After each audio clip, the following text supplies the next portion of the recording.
want to tell you about a plan you can follow which takes only a little time each day, 5 days a week, and which brings results out of all proportion to the time spent. For a moment, consider the things your mind has brought you. Everything you have, your work, your relationship with your family and others, your philosophy of life, all come to you as a result of using your mind.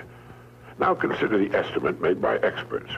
You have probably been operating on less than 10% of your mental capacities, much less. Dr. Herbert Otto, psychologist, educator, and chairman of the National Center for the Exploration of Human Potential, reminds us that many well-known scientists, such as the late Abraham Maslow, Margaret Mead, Gardner Murphy, O. Spurgeon English, and Carl Rogers, subscribe to the hypothesis that man is using a very small fraction of his capacities. Margaret Mead quotes a 6% figure. Herbert Otto writes, "My own estimate is 5% or less." Neurological research at the UCLA Brain Research Institute points to enormous abilities latent in everyone by suggesting an incredible hypothesis. The ultimate creative capacity of the human brain may be, for all practical purposes, they pointed out, infinite. To use the computer analogy, man is a vast storehouse of data, but we have not learned how to program ourselves to utilize these data for problem-solving purposes. Yefremov, the eminent Soviet scholar and writer, says man under average conditions of work and life uses only a small part of his thinking equipment. If he were able to force our brain to work at only half its capacity, we could, without any difficulty whatever, learn 40 languages, memorize the large Soviet encyclopedia from cover to cover, and complete the required courses of dozens of colleges. Now, this statement is hardly an exaggeration. It is the generally accepted theoretical view of man's mental potentialities. Now, how can we tap this gigantic potential? Well, it's a big and very complex problem with many ramifications. But as Herbert Otto points out, it is clear that persons who live close to their capacity, who continue to activate their potential, have a pronounced sense of well-being and considerable energy.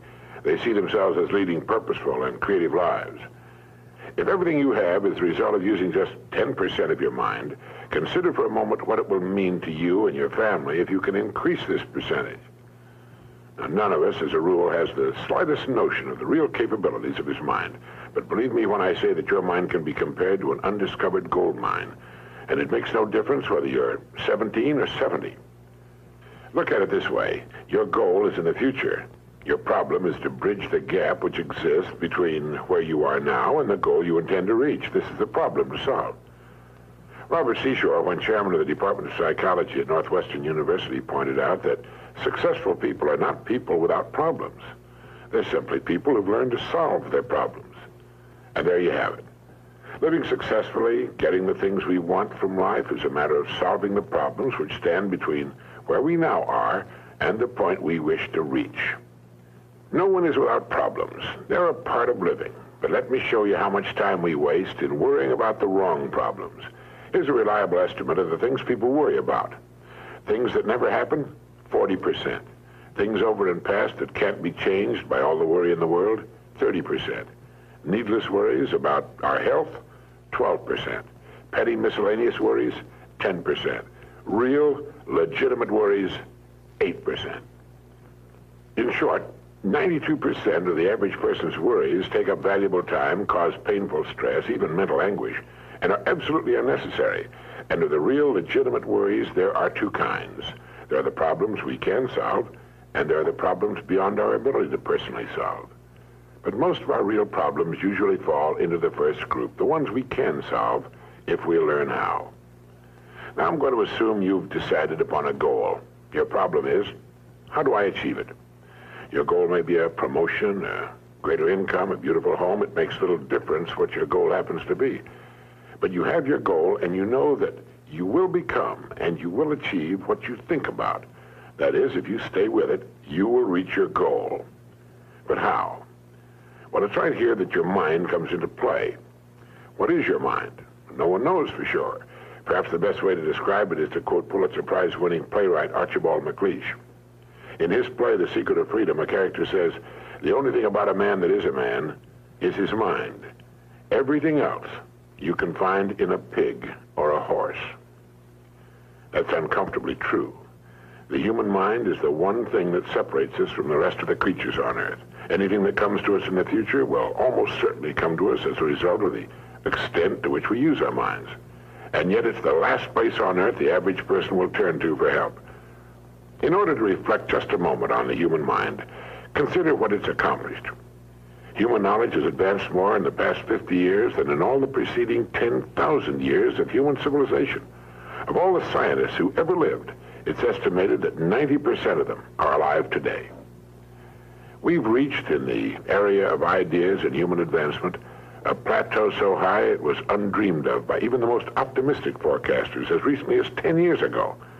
But every new idea triggers additional ideas, so that now we're in an era of compounding advancement on every front and in every area that staggers the imagination. Dr. Harlow Shapley of Harvard has said that we're entering an entirely new age of man. He calls it the psychozoic age, the age of the mind. And you own one, free and clear. Now let's look at a few facts.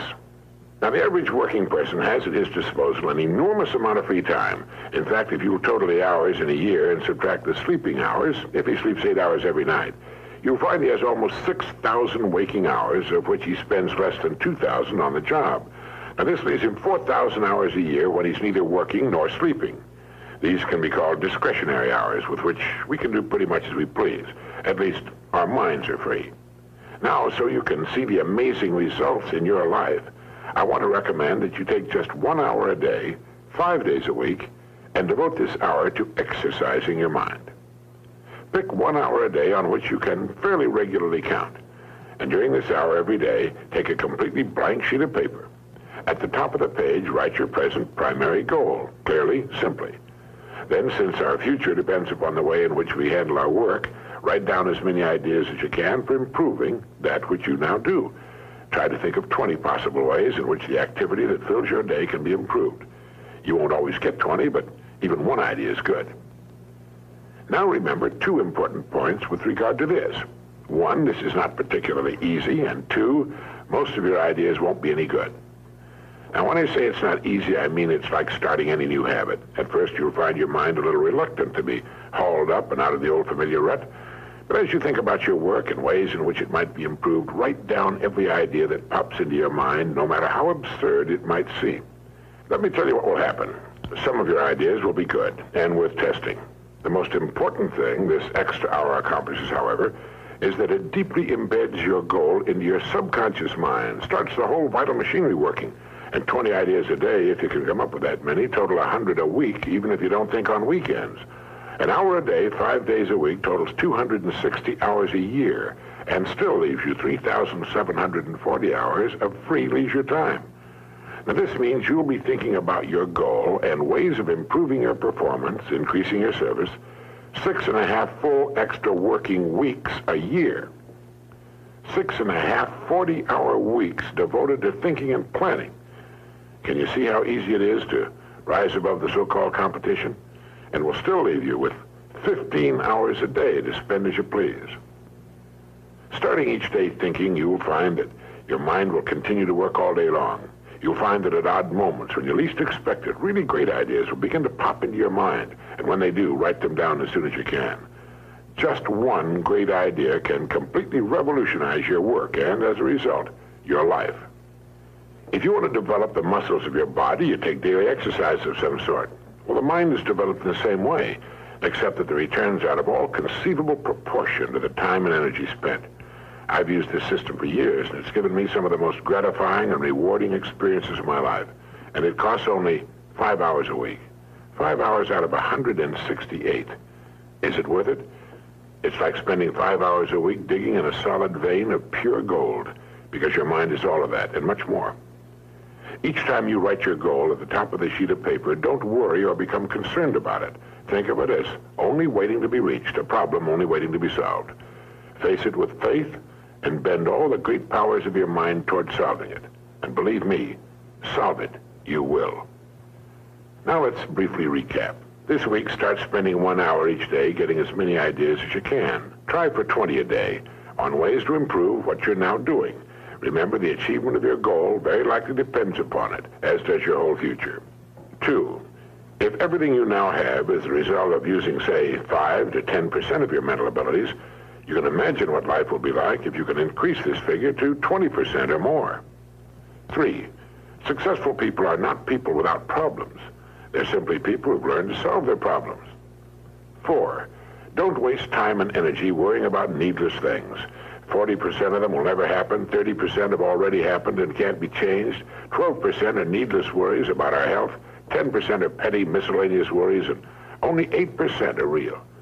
Try to separate the real from the unnecessary and solve those which are within your ability to solve. Last of all, the only thing in the world that can take you to your goals in life is your mind, its effective use, and following through on the good ideas it supplies you. Each of us has a tendency to underestimate his or her own abilities.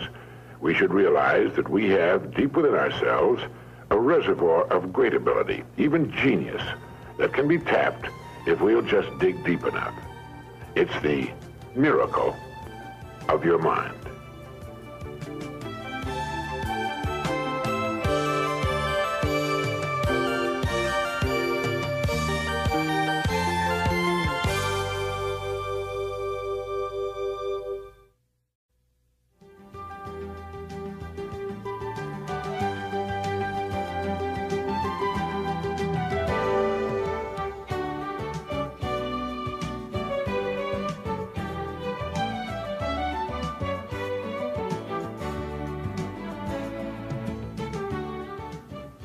Every business, every organization, from the smallest to the very largest, needs a leader.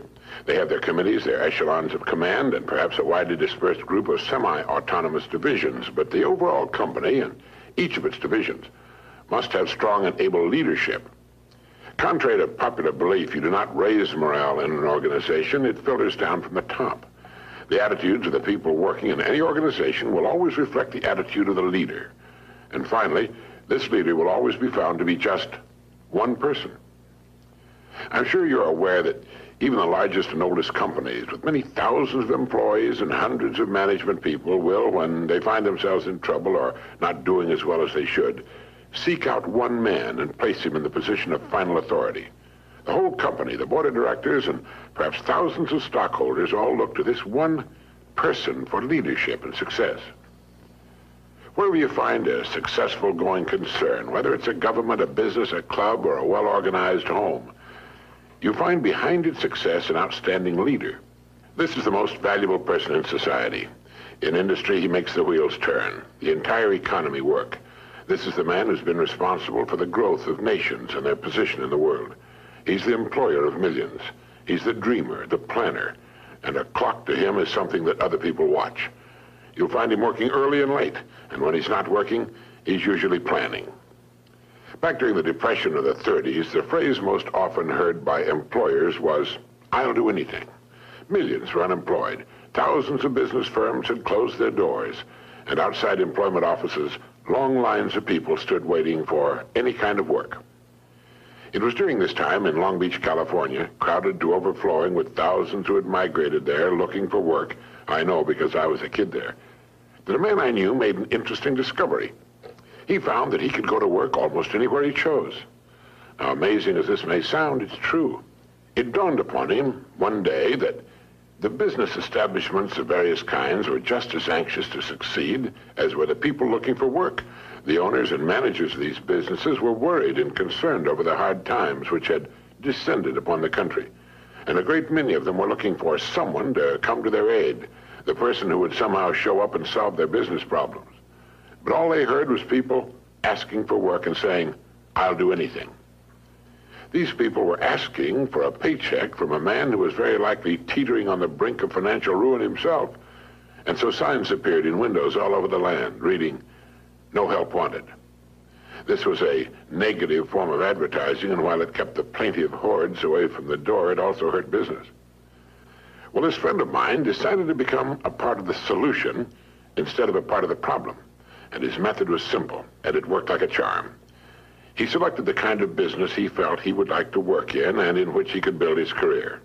He then devoted a month to finding out all he could about that particular business. He talked to other people in the same line. He heard their problems and what they felt was wrong. He talked for hours, asking questions about what they felt was needed and so on. He went to the public library and read everything he could find on that industry. And then he began to think of ways and means by which this business might be improved. When he was ready, and finally made his call on the company for which he decided to work, instead of asking for a job, he said something like this: "I believe I know of several ways in which your business can be greatly increased, and I'd like to talk to you about them." Well, here he was, selling the one thing on earth in which his prospect was most interested. The fact that he now knew a good deal about the man's problems permitted him to talk intelligently. And he took a positive attitude, expressed a willingness to pitch in and help the man put his business on a sound and profitable footing, and that's right, he got the job. Now, what had he done? Well, first he had specialized. He had selected one line of work and decided that was where his future would be. Now he had to prove himself, and he did. The best way for you to develop the security that lasts a lifetime is to become outstanding at one particular line of work. Look at it this way. Regardless of economic ups and downs, the industry of which that line of work is a part will continue to operate. It won't shut down completely. As long as you're in the top 5% of the people in that industry, you know you'll always be in demand. You'll be wanted and needed, not just where that industry is concerned, but where you and your family are concerned also. The man or woman who becomes truly outstanding at what he or she does has the world on a string. Here's the person of confidence and peace of mind. Here's the person who's quietly aware of his ability and intimate knowledge of his job in his particular industry. Ask yourself this question: am I now such a person? Down deep inside, you know the answer. If your answer is yes, you're among the most fortunate people, and in one of the smallest and most elite groups on earth. If your answer was no, it can be turned into a yes in a surprisingly short time. The first step is to make one really big and important decision. It's a decision the great majority of people never make, and suffer as a result. Failing to make this decision keeps a person from ever really getting on course or clarifying his goals.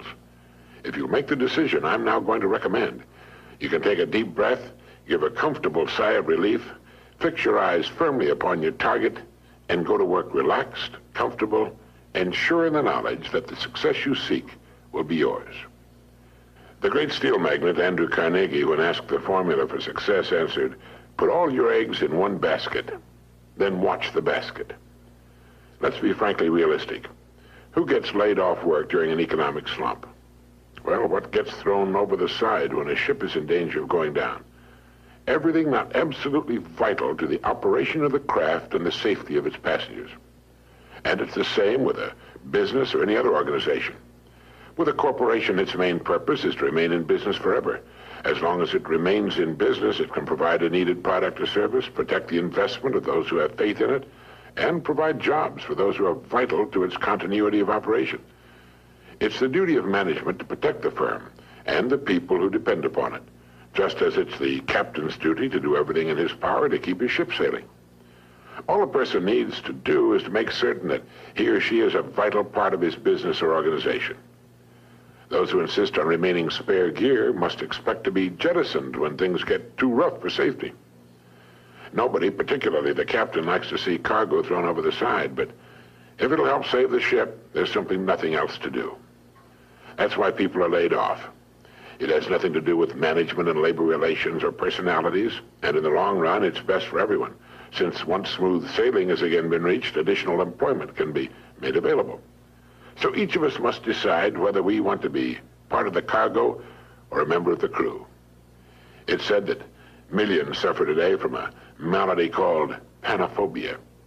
Panophobia means fear of everything. It's an uneasy feeling, a feeling of insecurity that generally manifests itself as a sort of lump of fear that settles right behind the belt buckle, especially on Sunday evening and on Monday morning. And this extremely unpleasant condition is said to result from the unspoken but realized fact that we're getting credit for more than we're actually doing. It's the perfectly natural and normal understanding deep within each of us that there's something basically wrong about getting praise that's not earned, or if you're an employee, being paid for something you're not doing as well as you possibly can. Now, there's a simple cure for this malady. It's to throw ourselves not out of a window, but into activity, into our work. It's the decision to be worth more than we're being paid. Only in this way can we grow. It's overbalancing the scales in the service we give, knowing that our rewards must follow as a natural result. Now, anyone who will be honest with himself realizes that he's been happiest and most satisfied after having successfully completed a difficult job. You know, a leader is a person who can help others. A leader is any person who realizes the importance of becoming a bigger and better person with the passing of every day, week, and month. A leader takes the responsibility of his own growth. He's a planner, a thinker, a doer. Now, each of us can become such a leader in his own area of activity. It's not difficult, and in the long run, it's easier for us and on us than what at first may appear to be the easier of two courses. Simply fix your eye upon your goal, visualize it with every ounce of your being, and courageously set out toward it. Become a kind of sponge for information which will help you on your way. You don't have to waste years making the mistakes others have made before. You'll be surprised at how quickly you'll reach your goal. But don't be impatient. Know and have faith that what should come to you will come to you in the right time. Everything in the world works on the side of the person who works with nature's laws. And above all, if you should forget everything else, remember that everything about you, everything you will ever have, know, or experience in any way, operates as a result of a law that is true and unchanging, the law of the stars and of the balance of the world. As Emerson wrote, let him learn a prudence of a higher strain. Let him learn that everything in nature, even dust and feathers, go by law and not by luck, and that what he sows, he reaps. Look about you now. Take stock of your present situation, because it's nothing more nor less than the result of your past sowing. Are you happy with it? Is it what you want? Then you know what you must sow today and tomorrow and the next day, and in the sowing rest in the calm, serene, and cheerful certainty that having sown, you will then reap the rich results, the abundant harvest.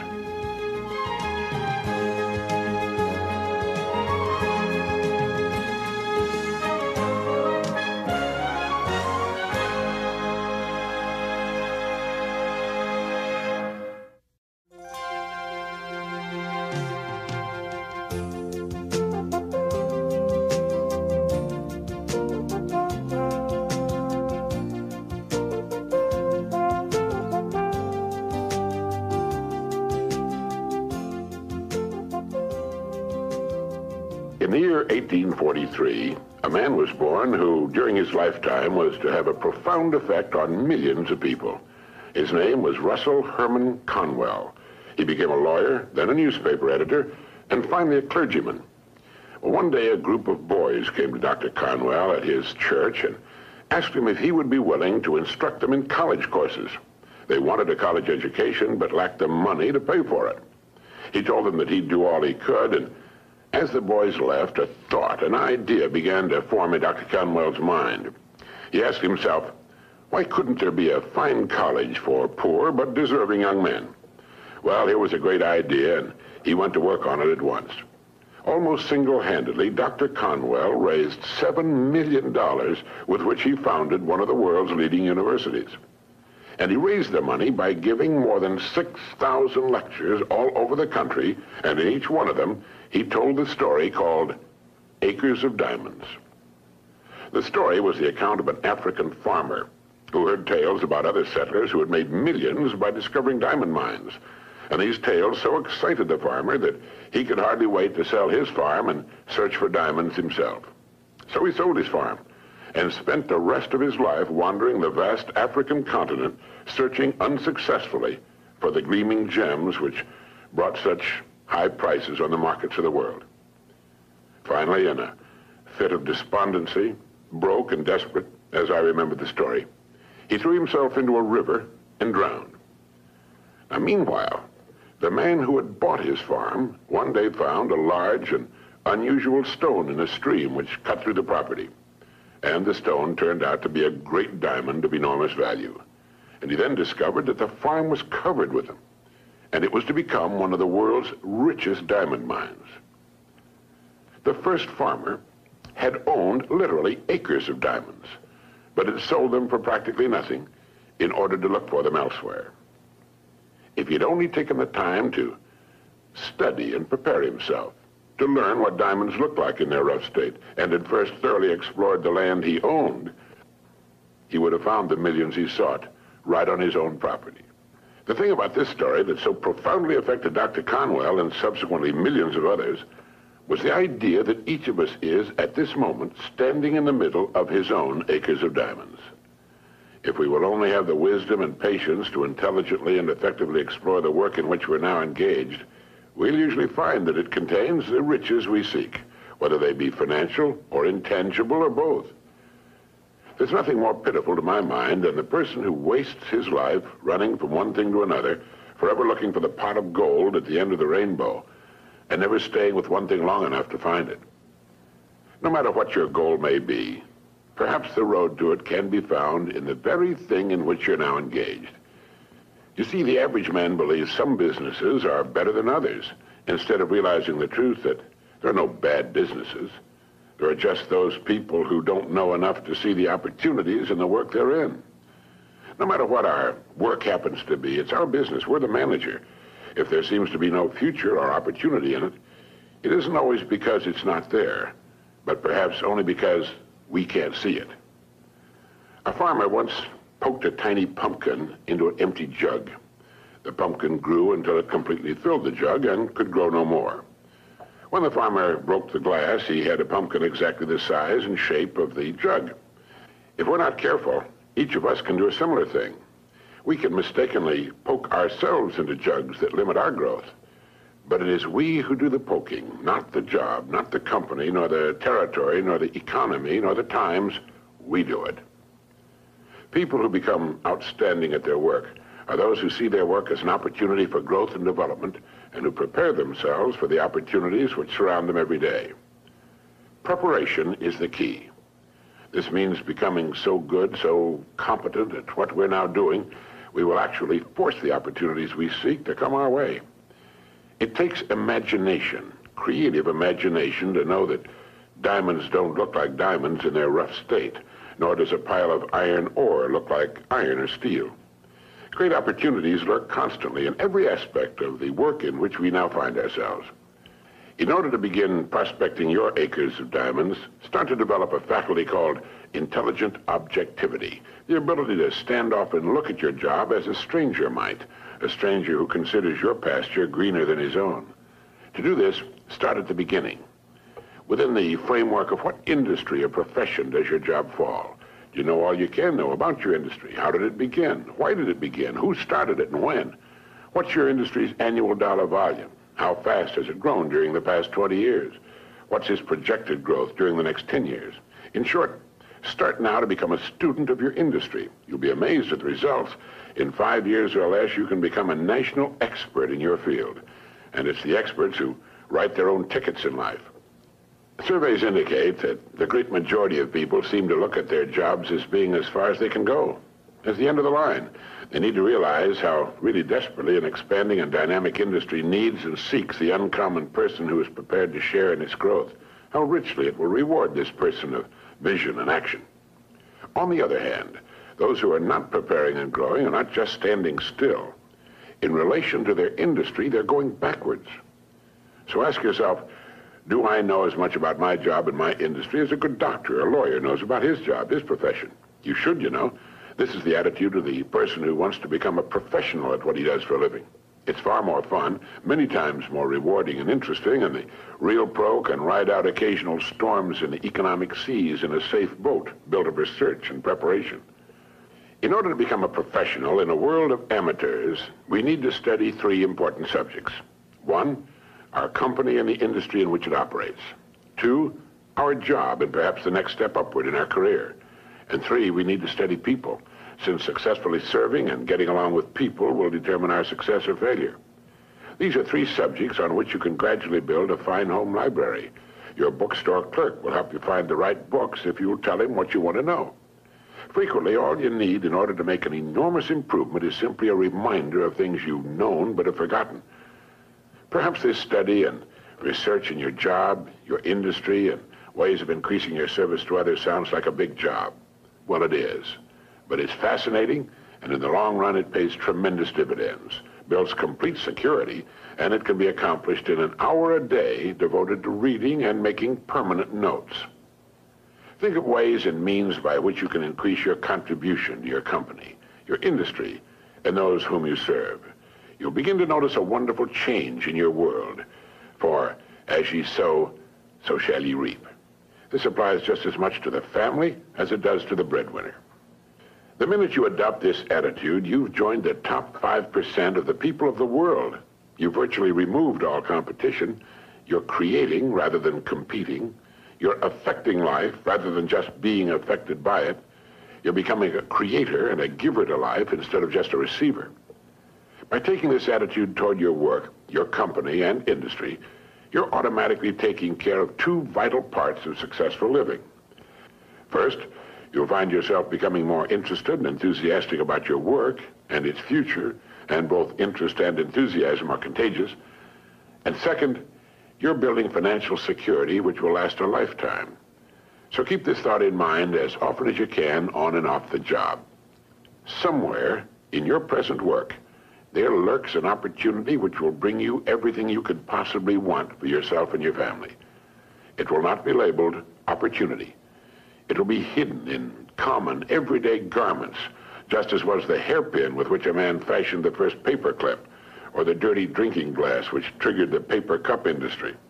Now, in closing, here are 12 points to remember. 1, if we'll develop the wisdom and patience to intelligently and effectively explore the work in which we're now engaged, we will very likely find it contains the riches, tangible and intangible, we seek.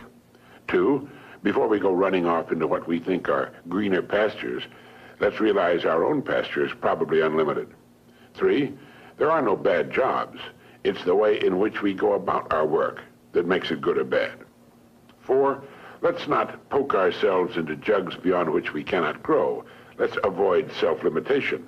5, only preparation can ensure our taking advantage of the opportunities which will present themselves in the future, opportunities which are around us now. Let's begin to prepare now. 6, put your imagination to work on the many ways and means of improving what you're now doing. 7, learn all you can about your job, your company, and your industry. 8, since there's no limit to the growth of your industry, it must follow there's similarly no limit to your growth potential within that industry.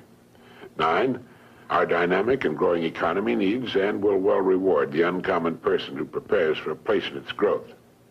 10, begin to build your library of reference material pertaining to your company, industry, job, and on how to better serve and get along with people.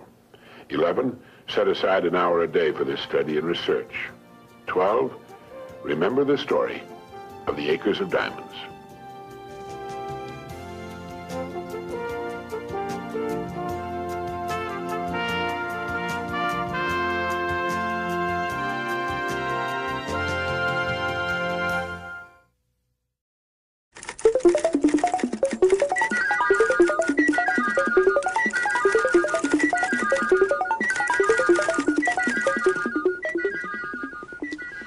A father sat down for a chat with his 16-year-old son. The father's a good friend of mine and an excellent salesman, so he had a pad of paper and a pen with him, because it's always better if you can illustrate your point while you're making it.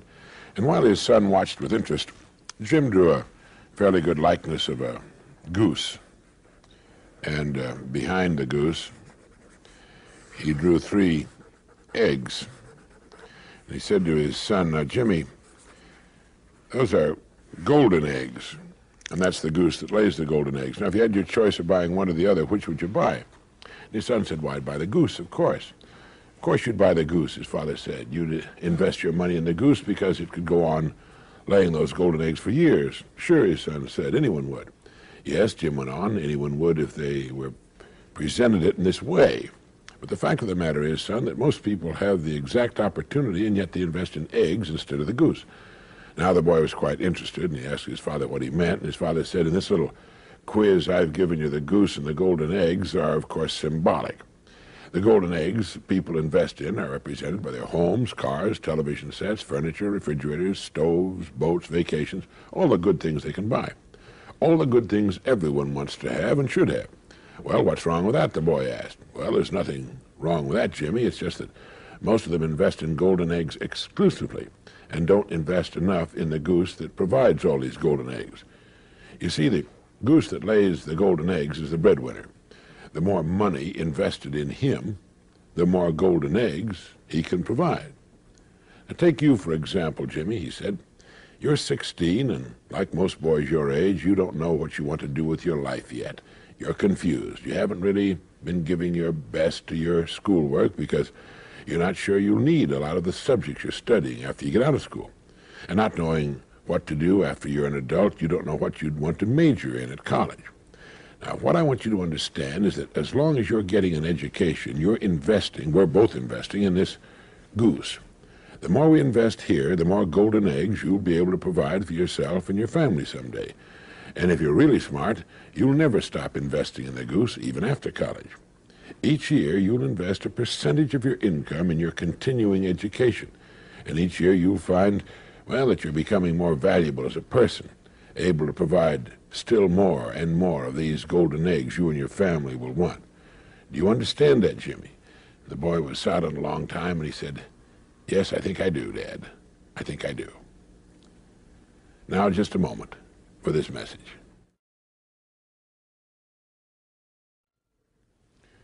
After my friend had had his little illustrated talk with his son, as he told me later, the boy looked at the illustration a long time, then he picked it up, folded it, put it in his pocket, and went off to do his homework.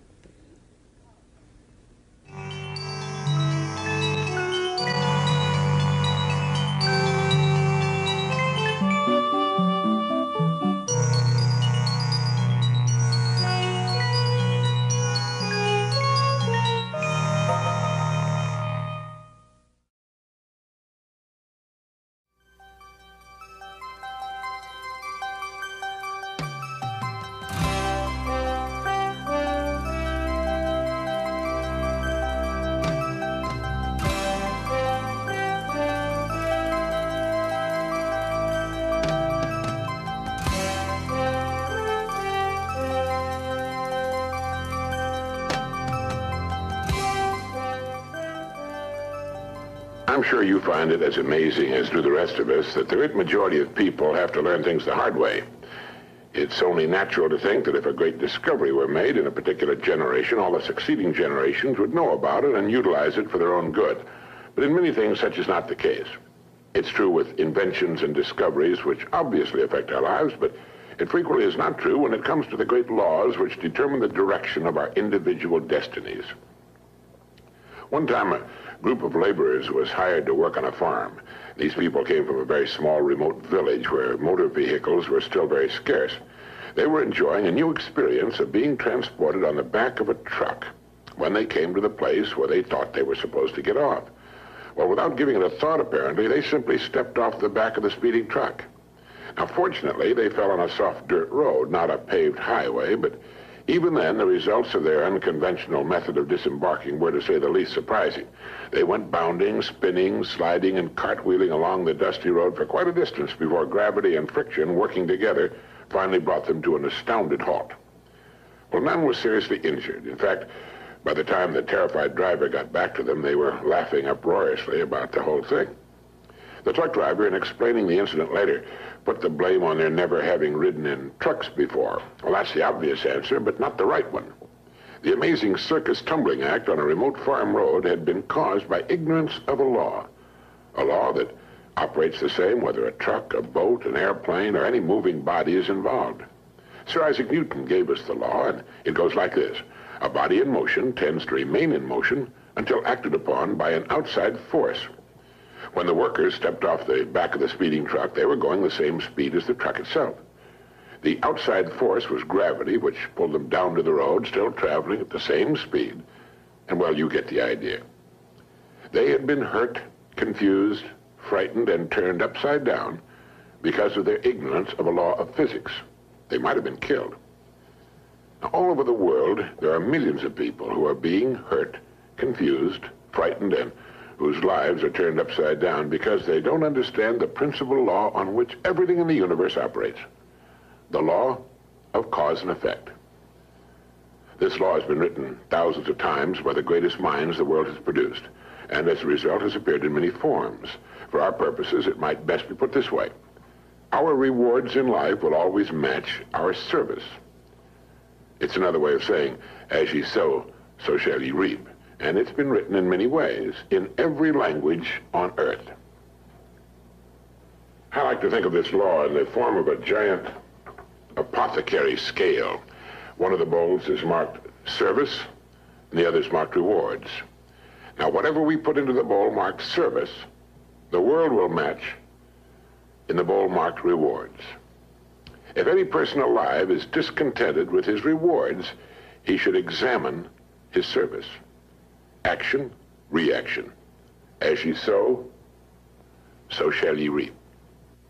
What you put in will determine what you must get back in return. So simple, so basic, so true, and yet so misunderstood. If a business is not expanding to the quick and exciting tempo of the times, it must examine its contribution, its service. If a person is unhappy with his income, he must examine and reevaluate his service. Never before in the history of the world have human beings been so interdependent. It's as impossible to live without serving others as it would be to live if others were not constantly serving us. And this is good. The more closely knit this interdependence becomes, the greater will be human achievement. We all seek rewards, and we should understand that rewards come in two forms, tangible and intangible. That is, rewards include the money we earn, the home we buy, the car we drive, the clothes we wear, and they also include the way we feel, our happiness, our peace of mind, our inner satisfaction, the people we meet and enjoy. But remember this, whatever it is you seek in the form of rewards, you must first earn in the form of service to others. All attempts to abrogate, to sidestep this law will end in failure, frustration, and if maintained long enough, ultimate demoralization. We can see this frustration on every side. We can see it in the tense, strained, and nervous faces, in the mountains of tranquilizers which are consumed every day. And we can also see it in the slack, bovine-like faces of those who have found the whole thing too complicated and have simply given up, surrendered to the push and pull of circumstances. How much of this do you suppose is due to misunderstanding or ignorance of this simple and wonderful law of nature? It's my belief that a great deal can be traced to this cause. Now, do you understand this law, fully understand it, intellectually and emotionally? If you do, you can chart a wonderful course through life. Just as the field worker stepped off a speeding truck, just as a child will put his fingers in the way of a closing door, just as a speeding driver discovers he's not going to make the curve, how many times have you been confounded because you acted contrary to the rules, not just the rules of man, but the rules of nature? How many times have you been in the position of the man who sat in front of the empty fireplace and said, "Give me heat, and then I'll give you some wood"? People seem to be divided into those who understand that the wood must be put in before they can expect warmth, and those who feel they should get warmth whether they put anything in or not, or who feel they should get maximum heat from too small a supply of wood. A man's discontent can be said to be represented by the distance between what he has and what he wants. Once he's achieved that which he wants, the odds are good that he'll want still more, for that's the way of people, and that's good. That's a healthy sign. Constructive discontent is what gives us our continuing upward spiral of civilization. So do this if you haven't already. Determine what it is you want. Look objectively at the place in which you now find yourself. Consider the distance separating you from your goal, and determine ways of increasing your service so you will build a bridge across it. This puts thinking and creative activity into living. It also assures us that our goals can be achieved by individual effort. A person's world can be compared to a plot of ground. It exists, it's there. It has inherent within itself an amazing potential, and it's prepared to react to man's every action. In fact, it must. Now, whatever your job happens to be, think of it for a moment as this plot of ground. Planting the plot is only the first step. We are given the plot, and that's all we should be given. It's what we do with it that will determine its degree of greatness and success. It's like the story of the preacher who was driving by a beautiful farm. The fields were cultivated and abundant, with well cared for crops. The fences, house, and barns were clean, neat, and freshly painted. A row of fine trees led from the road to the house where there were shaded lawns and flower beds. It was a beautiful sight to behold. So when the farmer working in the field got to the end of a row near the road, the preacher hailed him and said, "God has blessed you with a beautiful farm." The farmer stopped and thought a moment and replied, "Yes, he has, and I'm grateful. But you should have seen this place when he had it all to himself." You see, the farmer understood that he had been blessed with a fine farm, but he was also aware that it was his own love and labor which had brought it to its present state. In thinking of ways of increasing your service, read books on your specialty. Read what others have found to work well for them. But at the same time, think of original and creative ways of increasing your service, ways that are unique with you and the way you are. Each morning and during the day, ask yourself this question: how can I increase my service today, knowing that my rewards in life must be in exact proportion to my service? Now do this every day and you will have started to form one of life's most valuable habits. Horace Mann wrote, "If any man seeks for greatness, let him forget greatness and ask for truth, and he'll find both." You see, you can cut away all the confusion and complications and nagging worries and vague, half-formed fears by returning to the great truth, the great laws, the great verities on which all success, all accomplishment, the whole world is built. If you're worried about your income or your future, you're concentrating on the wrong end of the scale. Look at the other end. Concern yourself only with increasing your service, with becoming great where you are, and your income and your future will take care of themselves. In William James' essay on vital reserves, he wrote, "Compared with what we ought to be, we're only half awake. Our fires are damped, our drafts are checked. We're making use of only a small part of our possible mental and physical resources." Stating the thing broadly, he went on, "The human individual thus lives usually far within his limits. He possesses powers of various sorts which he habitually fails to use. He energizes below his maximum, and he behaves below his optimum." All right, how can we correct the situation? William James gave us the answer. He wrote, "Either some unusual stimulus fills them with emotional excitement, or some unusual idea of necessity induces them to make an extra effort of will. Excitement, ideas, and efforts, in a word, are what carry us over the dam." All right, let your goal represent the excitement. Your ideas and efforts will weigh down the service end of the scale, and the rewards must and will follow. They'll be yours. They are yours the moment you realize this truth.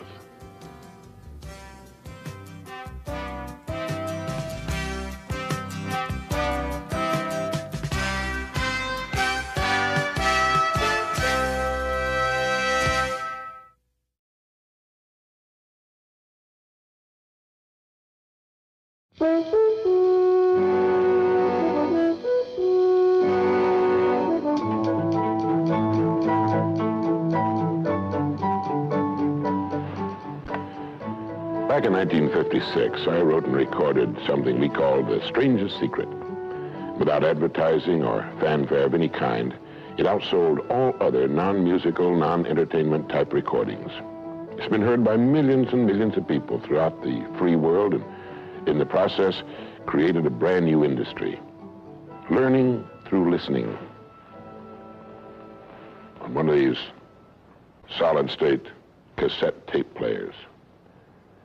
This player has revolutionized the learning process. Now people listen in their automobiles while driving to and from work and on sales calls, time that was formerly wasted, on their commuter train with the little earpiece, in the bathroom while shaving in the morning, at the dinner table with the children gathered around the table and the whole family together for a change. This has made a tremendous difference in the business of learning. But getting back to The Strangest Secret, what makes a bestseller? What was there about that recording that caused millions of people to want to hear it over and over again and let their children hear it and play it for their employees and their sales forces? Well, I'm making a talk here today in which I'll cover the highlights and philosophy of The Strangest Secret, and I'd like to invite you to join us, and I hope you find it of some value.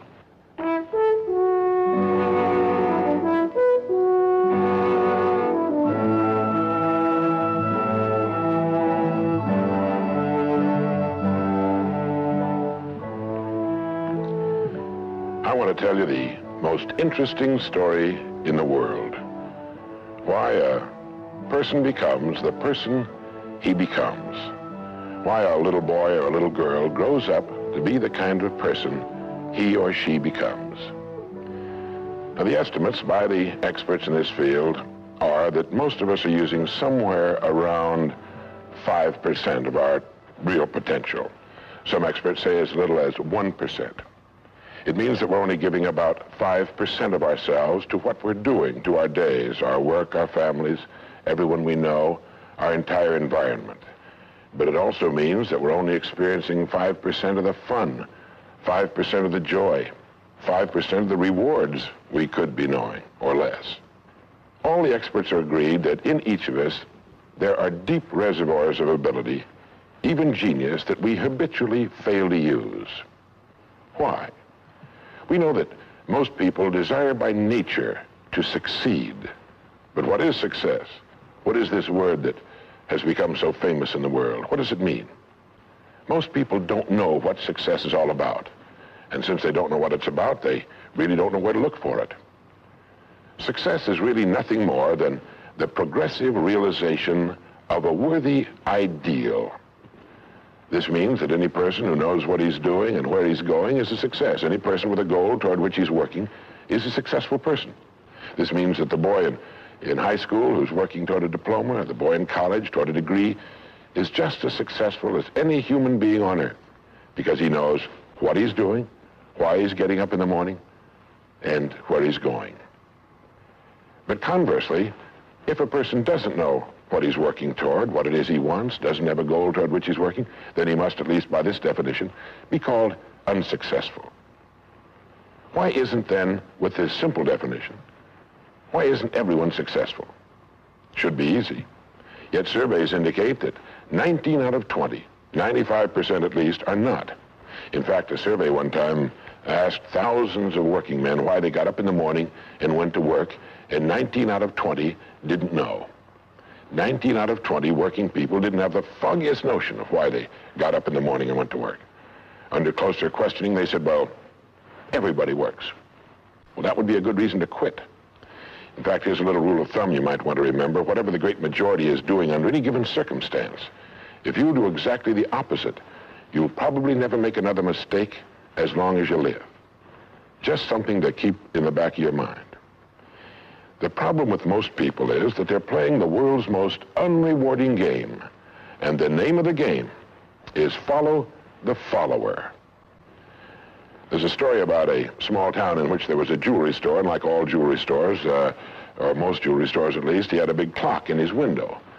And every morning for years, he'd noticed a working man stop, adjust his pocket watch to the same time as the clock in the window. He'd been doing this for many years, and one morning the jeweler was out in front sweeping a sidewalk, and so he asked the man, he said, tell me, why do you adjust your watch to my big clock every morning? I've noticed you're doing that for years. The man said, well, I'm the foreman down at the big plant. He said, I want to make sure my watch is correct because I blow the quitting whistle every night at 5 o'clock. The jeweler looked at him rather strangely for a minute, and he said, well, that's funny. He said, I've been setting that big clock in the window by that quitting whistle all these years. A very logical thing, but they could have been off 6 months. It was a case of a person just going along with what he thought to be correct without checking his references. So I want to suggest that from now on out, at least we do that we check our references and ask ourselves, are the people I'm following going where I want to go?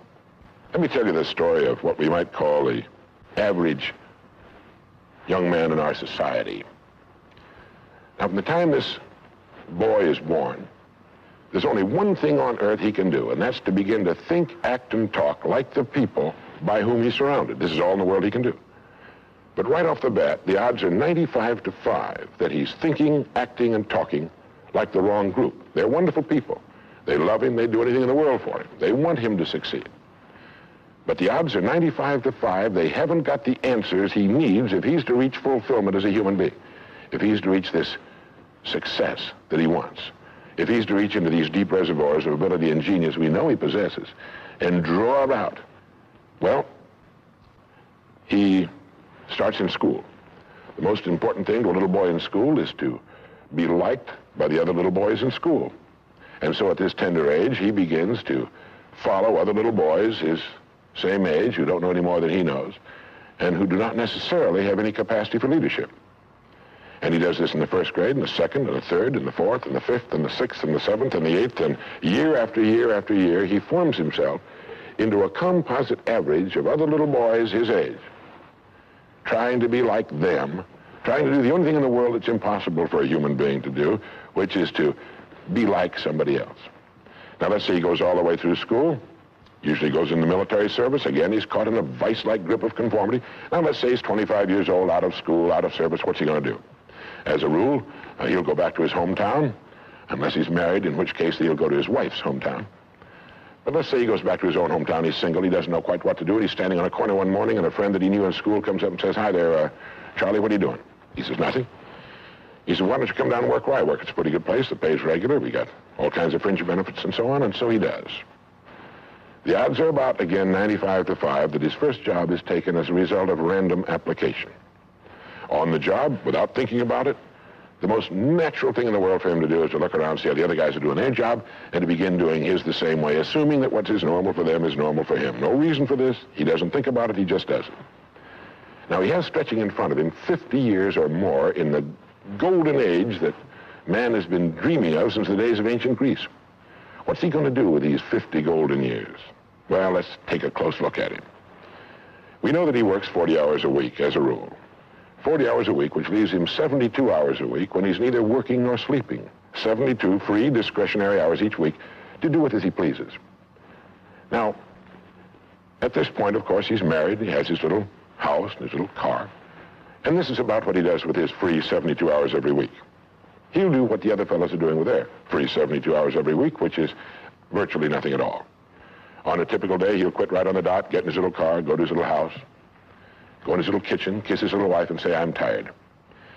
They've even figured out why he says that. The experts believe that he used to hear his father say that back when men used to get tired working during the day, and he picked it up and he repeats this every night when he gets home.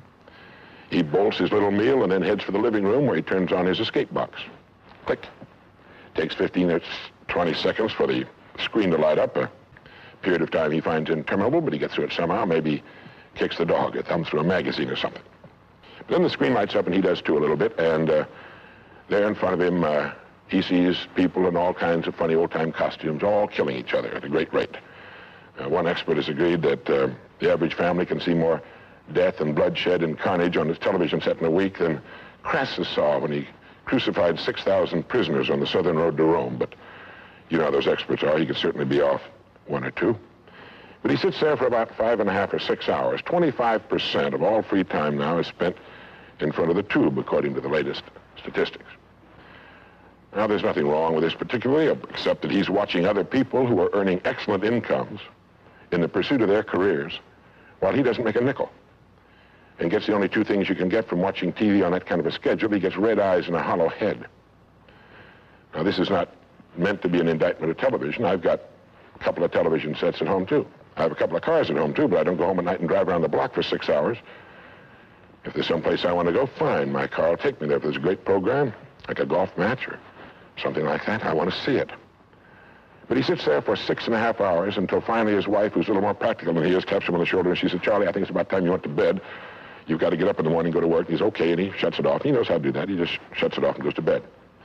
Next morning he gets up and he does this all over again. He does this every day for 40 years.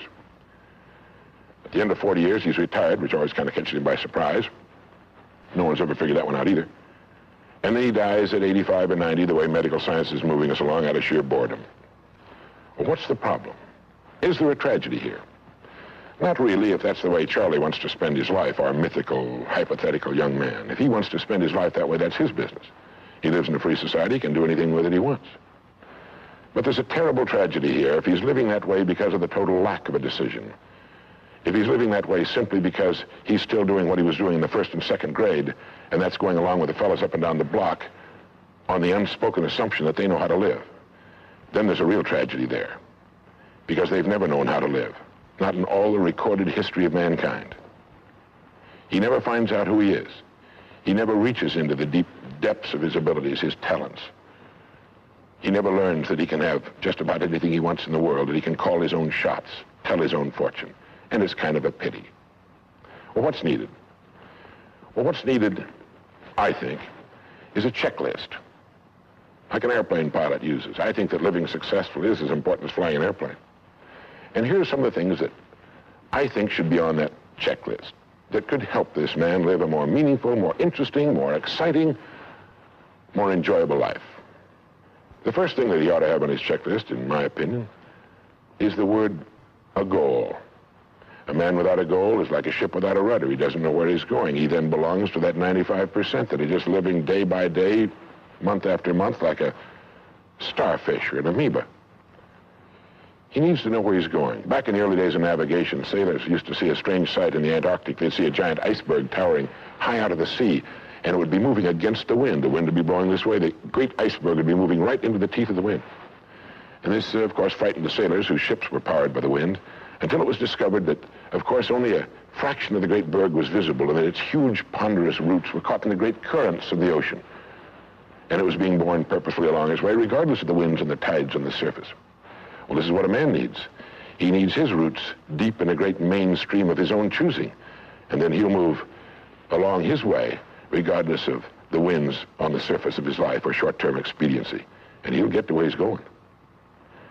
The second word on our checklist might be the word attitude. It's been called the most important word in any language in the world, because it's our attitude toward our world, toward all the people in it, that will determine the world's attitude and all the people's attitude toward us. It's a simple thing. Most of us know it, but we tend to forget it.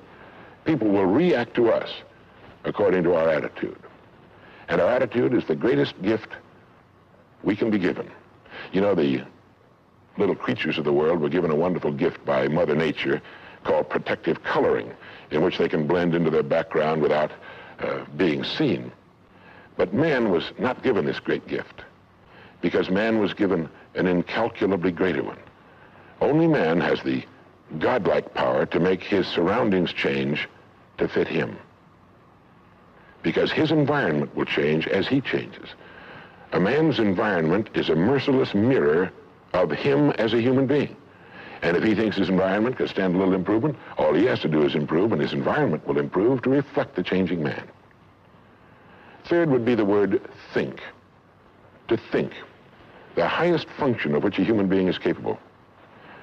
It was put pretty well by the great Pulitzer Prize-winning playwright Archibald MacLeish in his great play, The Secret of Freedom, in which he has one of his characters say, "The only thing about a man that is a man is his mind. Everything else you can find in a pig or a horse." It's true. And so if we're going to develop something, this is a good place to start. To think deliberately and with a purpose. To spend a little time each day before a blank sheet of paper with our goal perhaps written at the top, and come up with some fresh, new, and exciting ideas. The next point on our checklist you might call the law of laws. That's what Emerson called it, this great old law of cause and effect. That our rewards in life will always be in exact proportion to our contribution, to our service. We all know this, really. We tell our children in Sunday school that as ye sow, so shall ye reap, but we forget that that's true. If a man is unhappy with his rewards, all in the world he's got to do is find ways of increasing his contribution, his service. It's like the story of the preacher who was driving down a country road, and all of a sudden he came to the most magnificent farm he'd ever seen in his life. It was beautiful. And so he saw the farmer approaching the road on his tractor, and so he hailed him, and he said, "My good man," he said, "God has certainly blessed you with a magnificent farm." And the farmer thought for a moment, and he said, "Yes, you're right, he certainly has. But you should have seen this place when he had it all to himself." And the preacher had his sermon for the next Sunday. He realized that all the farmers up and down that road had been given the same land, but one man had made something great out of it. Well, all of us are given the same land. We're given a human life, and each of us can make something great out of it, too, if we want to. The next point might be simply the word truth. Since everything we do has an equal and opposite reaction, unless what we're doing is based on truth, we're building on sand, and it can't stand. The next point would be R&D, research and development. None of us would want to work for a company or invest our money in a company that didn't have a very viable research and development department. That is, pumping a good percentage of its profits back into research and development because its future depends on it. But so does a man's. And you might ask yourself, how much of your own take-home pay have you spent during the past year for materials calculated to make you smarter this year than you were a year before, calculated to make you a little better, a little bigger as a human being, to perhaps love a little more and hate a little less and do a little better job than you did a year ago. How much money are you pumping back into yourself and your future? It's worth thinking about. And finally, the strangest secret. At the beginning, I said, what makes a child grow up into the human being he becomes? Well, this is the reason for that. Of course, he's the confluence of a genetic pool that goes back for thousands and thousands of years. His environment has an influence on him, of course. But what makes him become the person he becomes is that he becomes what he thinks about most of the time. It's as simple as that. We become what we think about most of the time. And that's the strangest secret. This is why thinking is so vital. This is why a goal is so important. Because we will become that. This is why people who set goals achieve them. The trouble with men is not in achieving their goals. They do that. It's in establishing them. Well, that's about it. I think it's good to remember that if we just go along with the crowd, we won't wind up with much more than the wish that we could do it all over again, and as far as we know, you can't. If we want to amount to anything as individuals, we need individual goals, individual thinking, individual actions, and we must never conform to the big group. We must love them, we must help them, we must serve them, because our whole success will depend on our ability to do these things. But never lose our own individuality and our identity by permitting ourselves to become submerged in what has historically proved itself to be little more than a suffocating sea of indirection and purposelessness. If we want to emulate someone, fine, but let's be choosy in whose steps we follow. It's the only life we've got. And remember to think. Imagination is everything, and we can become what we can imagine. If you find yourself getting depressed and down at the mouth, as we all get once in a while, you might want to remember this quotation by Dean Briggs. He said, do your work. Not just your work and no more, but a little more for the lavishing's sake. That little more which is worth all the rest. And if you suffer as you must, and if you doubt as you must, do your work. Put your heart into it, and the sky will clear. And then out of your very doubt and suffering will be born the supreme joy of life. Believe it or not, in an age when we've come to nearly deify leisure time, we've almost lost sight of the fact that virtually all our satisfactions and rewards will come not from our leisure, but from our work. And don't forget the strangest secret. We become what we think about.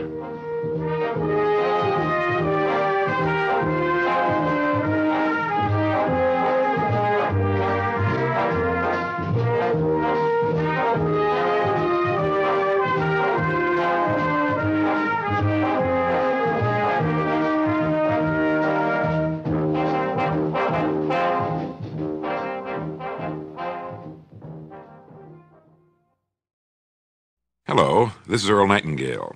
In this recording, the magic word is the first of 12 you'll receive in this series titled, How You Can Lead the Field in the Modern World. Before we start, I'd like you to know that I'm not going to try to tell you how to live your life. That's none of my business, nor is it anybody else's business. That's your business. Nor is this Lead the Field program a collection of pleasantries, platitudes, or Pollyanna. It is a summation of more than 20 years of research on one subject, and that is, why do some people do so well in life, while so many more do not? And the first thing let's talk about is the magic word. The experts call it the most important word as far as the results we get from life are concerned in this or any other language, and that word is attitude. It is our attitude toward life which will determine life's attitude toward us. Let's face the fact honestly that we shape our own lives, and the shapes of them will be determined by our attitudes. A person with a poor attitude toward learning, for example, isn't going to learn much until he changes his attitude. If we take the attitude that we cannot do something, we generally will not do it. An attitude of failure, and we're whipped before we start. So we know then that what we receive from life, what we accomplish or fail to accomplish, is due in large measure to our overall attitude. William James of Harvard University put it this way: the greatest discovery of my generation is that human beings can alter their lives by altering their attitudes of mind. And isn't it wonderful that we have this measure of control? Before we start talking about our attitude toward the world, let's talk about our attitude toward ourselves, since it is the attitude we take toward ourselves which determines our attitude toward the world. Now, right here we come to a rather strange fact. We're so familiar with ourselves, we tend to take ourselves for granted. We tend to minimize the things we can accomplish, the goals we can reach, and for some equally strange reason, believe others can accomplish things in our field which we cannot. There are literally millions of human beings living narrow, darkened, frustrated lives, living defensively, simply because they take a defensive, doubtful attitude toward themselves, and as a result, toward life in general. Many people are suspicious of and oppose change, yet change is the one thing in life on which we can absolutely count. People who stay young all the years of their lives not only welcome change, but see it for what it really is, new opportunity, new chances for further fulfillment. Attitude is a reflection, a result of a person's will. It is incalculably powerful. It can bring about marvelous results for us, but we need to train it patiently, day by day. Now let's talk about the attitudes of people who are successful, the top 5% of the people who go sailing through life from one success to another and who, even when they fail at something, shrug it off and head right out again. No matter who the person is or what he does, men and women in sales, business executives, people in all the professions, wives and mothers, students, top people in the armed forces, public servants, men and women in the service of religion, working men and women in all fields of endeavor, wherever you find a person doing an outstanding job and getting outstanding results, you will find a person with the right kind of attitude. These people take the attitude toward themselves that they can accomplish what they set out to accomplish, that there's no good reason on earth why they can't be competent, successful. They have a healthy attitude toward themselves and, as a result, toward life and the things they want to accomplish. And because of this, they achieve some remarkable things, and they come to be called successful, outstanding, brilliant, lucky, and a lot of other things. They're quite frequently no more brilliant or outstanding than the majority of the people by whom they're surrounded. But they did develop the right attitude, and they found their accomplishments not too difficult, and many times surprisingly easy, simply because it seems that so few are really trying, really believe in themselves. Successful people come in all shapes and sizes and in widely varying degrees of intelligence, background, and so on. But they all have one thing in common. They expect more good out of life than bad. They expect to succeed more than they fail. If you want something worthwhile, take the attitude that there are a lot more reasons why you can have it than there are that you cannot, and set out to earn it. Go after it, work at it, ask for it, and 9 times out of 10, you'll get it. Our environment is really a mirror of our mental attitude. If we don't like our environment, we have to change our attitude first. Now, the world plays no favorites. It's impersonal. It doesn't care whether we change or not. Adopting a good, healthy attitude toward life doesn't affect the world and the people in it nearly as much as it affects us. It would be impossible to even estimate the number of jobs which have been lost, the number of promotions missed, the number of sales not made, the number of marriages ruined by poor attitudes.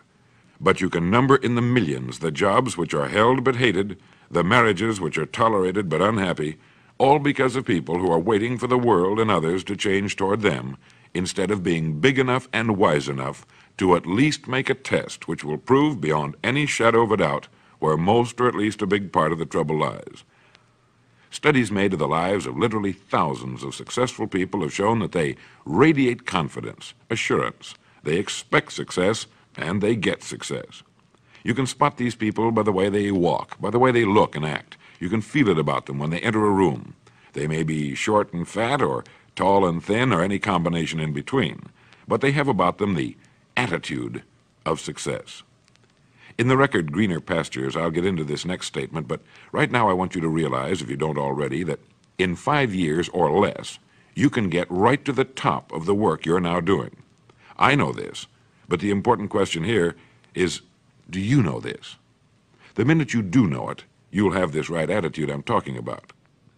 The easiest and most effective means of forming a good attitude habit is to begin to act as though you have a good, positive, expectant attitude toward life. That's right. Begin right now to walk, act, and look as though you belong to this group. If you're already in the top 5%, you'll know what I mean. If you've never tried it, you'll be amazed at what happens. Actions trigger feelings, just as feelings trigger actions. Now, let me tell you of a little test you can make which will prove beyond any shadow of a doubt that a good attitude can change a person's life as dramatically as walking from a darkened room into the bright, clear light of day. Not long ago, I read a line which went, "Life is dull only to dull people." This is true, but it also could have read, "Life is interesting only to interesting people," or "Life is successful only to successful people." Now, what I'm trying to say is that you must first become, mentally, from an attitude standpoint, that which you wish to achieve. A famous restaurateur was being interviewed by a reporter who asked, "When did you become successful?" He replied, "I was successful when I was sleeping on park benches, because I knew what I wanted to do and that I would do it." In short, his attitude had been one of success, of expecting success, long before the material, the tangible rewards of success had been earned. We'll get into this particular phase of Lead the Field in record number 3, A Worthy Destination. But for now, remember that a person must act, look, and because of these things, feel successful before the success he seeks can come. Chances are you know people who seem to be what others call lucky. All kinds of good and wonderful things seem to happen to them, and they give the impression of happily sailing through life, having a wonderful time, and getting more accomplished in a year than most people do in 5. This has been figured out fairly scientifically, and if anyone will conscientiously go about the test I'm going to recommend, and stay with it every day for the next 30 days without fail, that person can join this small, happy, and extremely productive group of people. He'll find himself becoming lucky, as they say, and most of his problems will pretty well take care of themselves. Of this you can be sure. The results will be nothing short of amazing. Now, it makes no difference how good a person's attitude has been in the past. Anything can be improved upon, and it's the small refinements upon something already good that makes it great. So here's the test. For the next 30 days, act toward the world, everything and everyone with whom you come in contact, with the attitude which represents the kind of results you want to achieve. That is, if the result you want is more success in what you're doing, act as though you are already in possession of the success you seek. If you want others to treat you with admiration and respect, treat others with admiration and respect first. Have you ever stopped to think of this? Every human being on Earth is the most important human being on Earth as far as he or she is concerned. You may never get anyone to admit it, but it's a fact. So for the next 30 days, treat every person with whom you come in contact as the most important person on Earth, remembering as you do so that as far as that person is concerned, he is. Now, the reason I say treat everyone in this fashion is mainly because this is the way human beings ought to treat each other, and because it will help you form a habit that will bring you amazing and delightful results for the rest of your life. Have you ever noticed that the higher you go in any organization of value, the nicer the people seem to become? You see, the bigger the person, the easier it is to talk to him, to get along with him, to do business with him. Do you know why? It's because he's got a good attitude, and people with the best attitudes just naturally gravitate toward the top. So for 30 days, act toward others and the world at large in exactly the same manner you want the world and others to act toward you. Treat your wife or husband as the person he or she really is, the most important person in your life, and the same with the children. Carry out into the world each morning for 30 days the kind of attitude you would have if you were the most successful human being on Earth. And notice how it quickly develops into an habitual attitude. When a person does this, he should realize he has already placed himself on the road to what he seeks. He is right now in the top 5% of the people in this or any other country. He has prepared the ground and planted the seed. He has made of himself a magnet, an embodiment of that which he seeks. Before metal can be cast into a desired shape, the mold, the expectant receptacle, must first be fashioned. Before a building can be erected, the excavation must be made and the foundation laid. And before a person can achieve the kind of life he wants, he must become that kind of individual. He must think, act, talk, walk, and conduct himself in all of his affairs as would the person he wishes to become. He is then actually that person, and the things that person would have and do will naturally come to him. Almost immediately, a change will be noticed. Irritations that used to frustrate and annoy disappear. When some less informed individual gives you a bad time, stay on the track. When someone cuts in front of you with his car or acts in any other manner that shows his ignorance and lack of courtesy, don't permit yourself to drop to his level. Pity him, for that's what he really deserves. That's the very group a person doesn't want to belong to, and if he acts like them, well, let's face it, he belongs with them. There's nothing in the world that men, women, and children want and need more than the feeling that they're important, that they're needed and respected. They will give their love, their affection, their respect, and their business to the person who fills this need. So the magic word is attitude. And in summing up, a few points to keep in mind. 1, it is our attitude at the beginning of a task which, more than anything else, will affect its successful outcome. 2, it is our attitude toward life which determines life's attitude toward us. 3, we are interdependent. It is impossible to succeed without others, and it is our attitude toward others which will determine their attitude toward us. 4, before a person can achieve the kind of life he wants, he must become that kind of individual. He must think, act, talk, walk, and conduct himself in all of his affairs as would the person he wishes to become.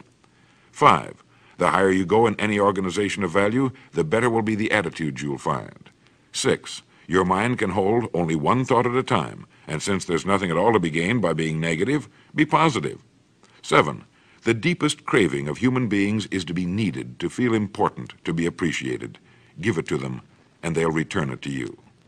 8, look for the best in new ideas. As someone said, I've never met a person I couldn't learn something from.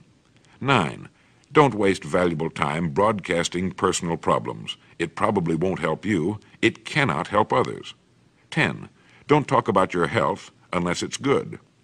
11, radiate the attitude of well-being, of confidence, of a person who knows where he's going. This will inspire those around you, and you'll find good things will begin happening to you. And 12, lastly, for the next 30 days, treat everyone with whom you come in contact as the most important person on earth. If you'll do this for 30 days, you'll do it for the rest of your life. In the next recording, I'll talk to you about greener pastures. But now, in closing, remember the words of Walter Dill Scott of Northwestern University. Success or failure in any undertaking is caused more by the mental attitude even than by mental capacities. Thank you. For some time now, I've been interested in a discovery about human behavior called self-image psychology. You may already be familiar with the self-image idea. This is the principle that each of us is controlled by his mental picture of himself. If you've thought much about it, I'm sure you agree that a good self-image is vital to our happiness and to the achievement of our goals in life. But if you aren't yet familiar with this new idea, let me introduce it by quoting my old friend Dr. Maxwell Maltz, who said, "The most important psychological discovery of this century is the discovery of the self-image." Our self-image is our own conception of the sort of person I am. Each of us builds a self-image out of his beliefs about himself. It's unconsciously formed from past experiences, our successes and failures, our humiliations and triumphs. It determines the way we interpret other people's reactions to us. In short, this mental picture we have of ourselves turns out to be a kind of life-governing device. Now, that's the most significant part of the whole self-image principle, that our mental picture determines our interpretation of everything that goes on about us, our reactions to life and other people, our feelings, thoughts, actions, even our abilities. We are the person we believe ourselves to be, if we're anywhere near normal, and we're consistently that person in everything. Now, it's interesting, isn't it? It's exciting, too, when we realize that our self-image can be changed. If for one reason or another we've developed an image that's too limited to permit our achieving maximum results in life, that image can be enlarged, improved. There's one point to keep in mind here, though. We can't outgrow the limits we impose on ourselves. Our thoughts, habits, even our abilities must be those of the person we believe ourselves to be. We can set new limits in place of old ones, but we can't surpass the limits of our current self-image. There's a story about a Wisconsin farmer who was walking through his fields one day when he stumbled over a little glass jug in his pumpkin patch. Out of curiosity, he poked a young pumpkin through the neck of the jug, being careful not to break the vine. Then he placed his little experiment back on the ground and walked away. When harvest time came, the farmer was working his way down a row of big ripe pumpkins when he again came upon the glass jug. But this time it looked different. Picking it up, he discovered that the young pumpkin he had poked inside now completely filled its glass prison. Having no more room, it had stopped growing. The farmer broke the jug and held in his hand a runt pumpkin, less than half the size of all the other pumpkins and exactly the shape of the jug. Well, people aren't pumpkins, but our self-image is something like that jug. It determines the size and kind of person we become. The similarity ends with the fact that we can remove our self-imposed limitations by enlarging our self-image. We form a mental picture of ourselves through experience, and we can change that picture the same way, through experience. If the actual experience we need is not available to us, we can, according to self-image psychology, create that experience synthetically. Now, scientists agree that the human nervous system is incapable of distinguishing between actual experience and the same experience imagined vividly and in complete detail. Worry is a good example of this synthetic experience. When a person worries about something, he projects himself mentally, emotionally, even physically, into a situation that hasn't even occurred. The man who worries intensely about, well, say, failure, finds himself experiencing the same reactions that accompany actual failure, feelings of anxiety, inadequacy, and humiliation, and eventually headaches and an upset stomach. As far as his mind and body are concerned, he has failed, and if he worries about it long enough, if he concentrates on failure intensely enough, he will upset himself to the extent that he will fail, and he'll get sick. Now, everything can be used in either of two ways, positively or negatively, constructively or destructively. Worry is the negative use of creative imagination. It's a negative synthetic experience. But most people apparently never realize that positive results, just as real as the negative results of worry, can be achieved through using our imagination constructively. Our minds are complex and marvelous, but like electronic computers, they can only act on the data we feed them. The man who worries about failure is unwittingly defeating himself. He's feeding his mind the wrong data. If he spent the same amount of time visualizing success as he spends thinking about failure, he could reverse the process of synthetic experience. Instead of anxiety, he could develop confidence, self-assurance, poise, and a feeling of well-being would replace apprehension. By concentrating on the success he desires, by synthetically experiencing that success, he can expand his self-image into that of a person for whom success is normal, expected. Why not practice holding the self-image of the person you most want to become? This is the person you can become. If you feel you'd like to enlarge your self-image, then I'd like to invite you to join me in some image building. During the next few weeks, listen to this message at least once a day. This way you'll firmly implant in your mind the concept of the self-image. Use your spare moments to concentrate on your goals and the greater success you seek. Analyze your past successes and formulate ways your success can be increased in the future. While on the way to work, between appointments, while waiting to see a client, these are all excellent times for directing your attention to positive, constructive thoughts. Put more into the positive use of your imagination than you ever put into its negative use, worry. You're merely reversing the same creative process. Now it's working for you instead of against you. Now, since the mind works best when we feed it only one set of instructions, do not worry if you can help it during the course of this exercise. Your creative imagination can enlarge your self-image appreciably in just 3 weeks, and it will if you just let it.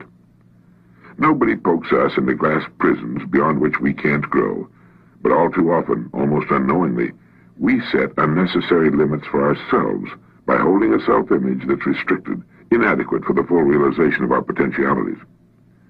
Each of us is, at this moment, the product of all his thoughts and experiences and environment up to this point. Through thought, we can control to an almost unbelievable degree both our experience and our environment from here on. Whether or not we choose to direct our own course through life is entirely up to us.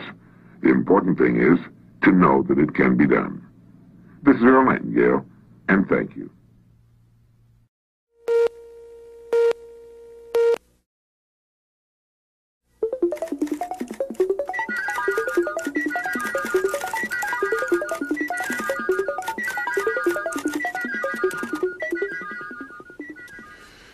Maybe you saw the news item sometime back about a Canadian farmer who sold his Stradivarius violin for, I think it was in the neighborhood of $60,000. He sold it to the same New York City dealer he had bought it from many years before. The dealer paid him more for it than he had paid, and that's because, of course, the violin had appreciated in value over the years and because of the shrinking buying power of the dollar. But the farmer sold his precious violin by the world's most famous violin craftsman because, as he put it, I'm getting old and I have no children to leave it to. And by getting it back in the hands of the dealer, he knew that it would wind up with someone who would treasure it as he had. Antonio Stradivari, the Italian violin maker, lived from 1644 to 1737. That's 93 years at a time when the average lifespan was about 30. He worked alone, although later in his life his sons helped him. No committee advised him. No one made decisions for him. His tools were primitive, but that was not important. He put himself into his work. All the world's tools couldn't make up for that. When he was finished with an instrument, when he was sure that his work measured up to his own personal standards, he signed his name to it. And today, more than 200 years later, his name is a household word all over the world. Everybody's heard of Stradivarius, the Latin form of the name that he inscribed on his violins. Throughout history, there have always been men with similar standards of excellence. Authors such as William Shakespeare, artists like Leonardo da Vinci, craftsmen like furniture maker Thomas Chippendale and silversmith Paul Revere. Everything they did was done well, not because it had to be, but because they wanted it to be. They had only to please themselves, yet the products of their fertile minds and skillful hands are still collected and admired today. What is it that causes one person to take pride in what he does, while others give little or no thought to the quality of their work at all, do you know? Of course, when we talk about Stradivari or Da Vinci, we're talking about great geniuses, towering talents who found their media and became great in them. There have been many other fine violin makers and artists who took just as much pride and care in their work, but lacked the same quality of talent. There are even today many thousands of craftsmen who will not turn out shoddy work and who are proud to sign their names to their creations. They're in the minority, perhaps. They've always been in the minority. But the respect for quality never changes. It still commands the highest price. It's still revered wherever we find it. And the person creating it has gained for himself two precious assets. First, he's built the kind of security that lasts a lifetime. He need never worry about his income. And second, his work is a source of satisfaction and joy to him. He derives deep satisfaction from being an uncommon person. And now a moment for this message. People who set their own high standards to which they make themselves measure up lead enjoyable, exciting lives. Each task they begin is a fascinating contest to achieve their own standards of excellence. Thank you.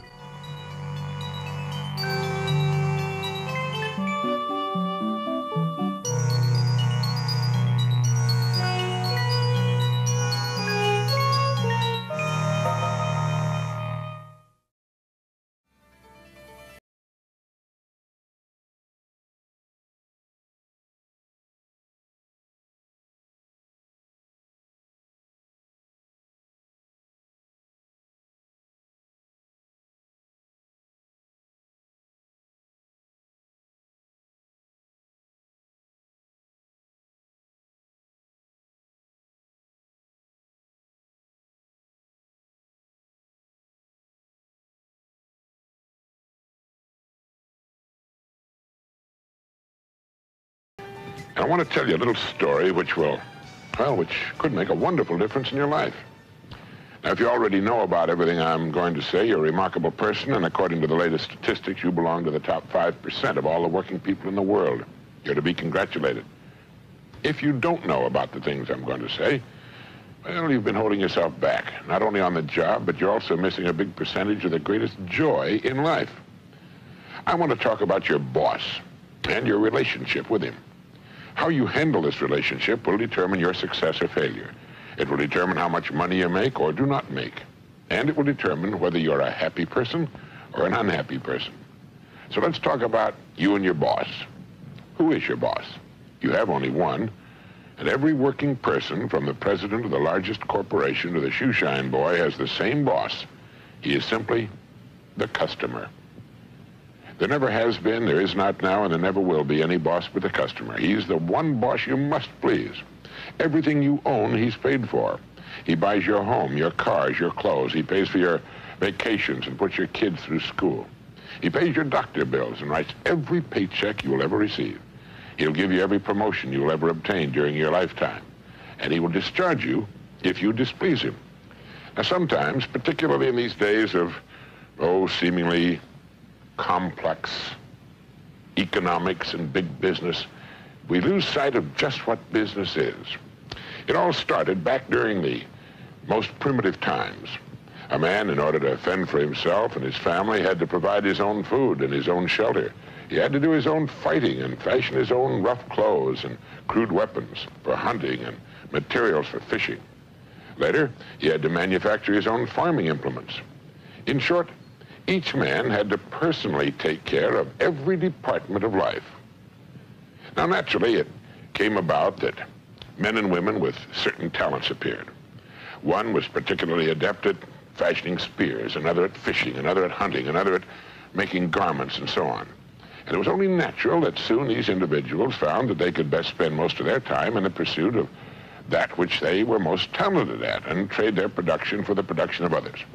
As a result, the man who made spears found that others would give him a share of their food, clothing, and so on if he'd provide them with spears. Thus, trade and commerce began. Now, it's far more complex today, but still based on the same principle. A person's money is the result of his production, and he trades it for things he needs and wants. And it's here that logical discrimination comes into the picture. Now, since his money is the result of his work, it's left to his discretion where he spends it.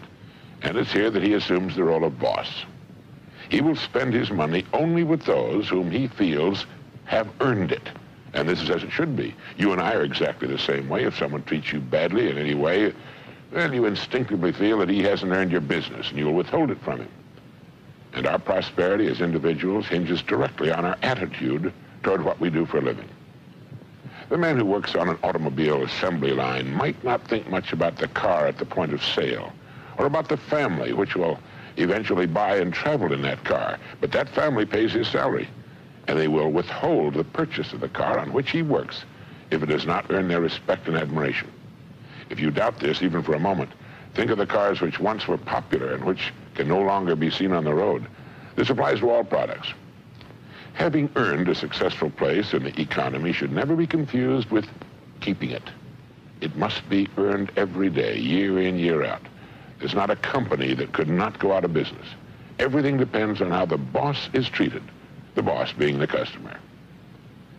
And yet the customer is eminently fair, just as you are. He can be won back, and if he's treated with the importance he deserves, he can, in a few years, bring a lot of other people into your place of business.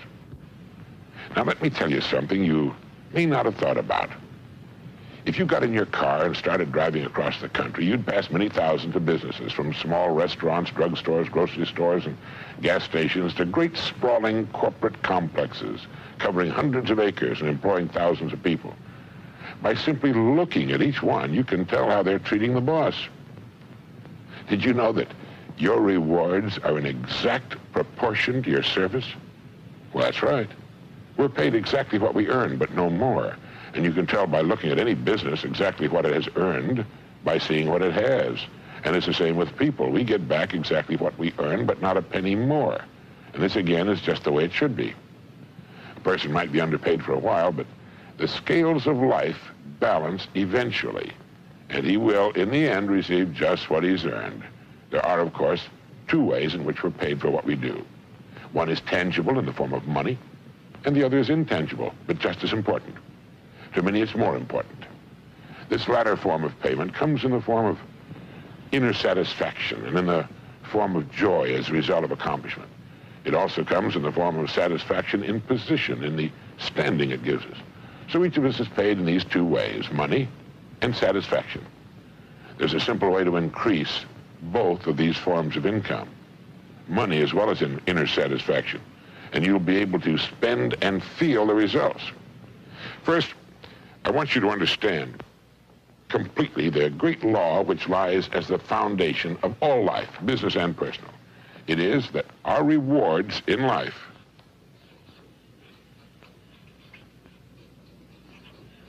will always be in exact proportion to our service.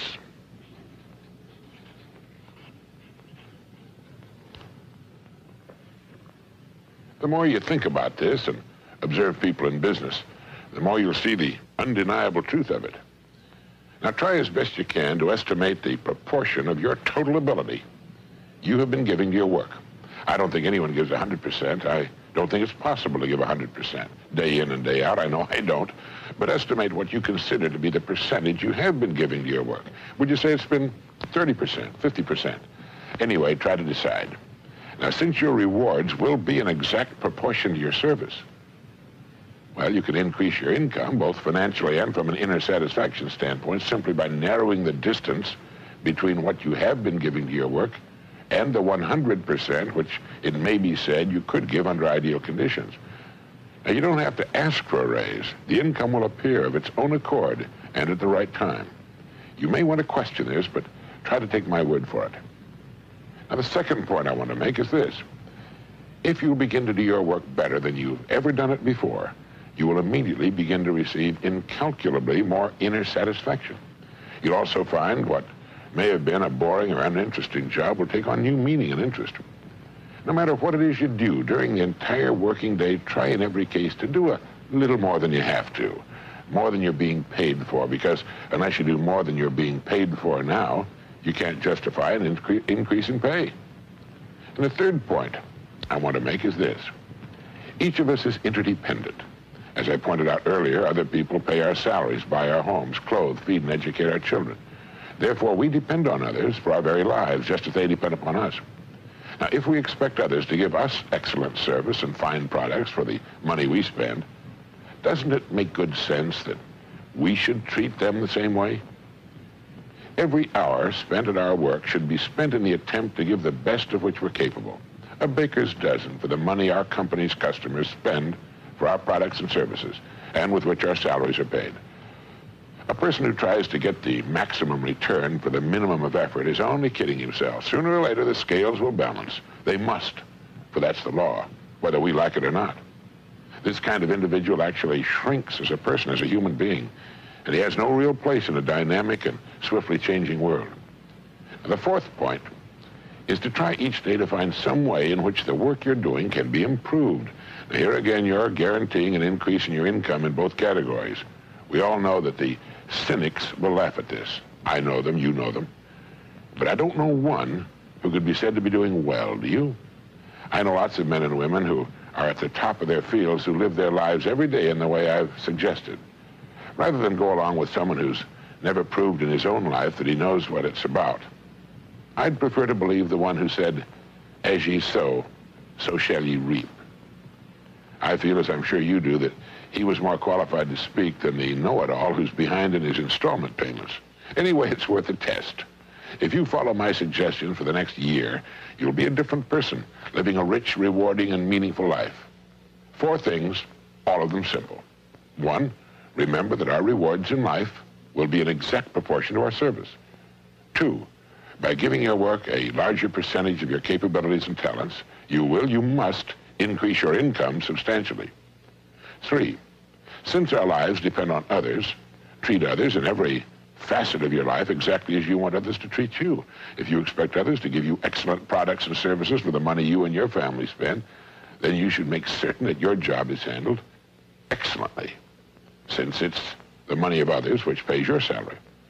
4, try to find some way every day in which your work can be improved. And above all, know your boss. He's the customer. Treat him with the respect, care, and courtesy and humor he deserves. Remember that he pays all of your bills every month. He will buy everything you will ever own. He may be, of course, crude, coarse, ignorant, selfish, conniving, and a thoroughgoing savage. He often will be. And here it's more important that you treat him with all the care and attention you can muster.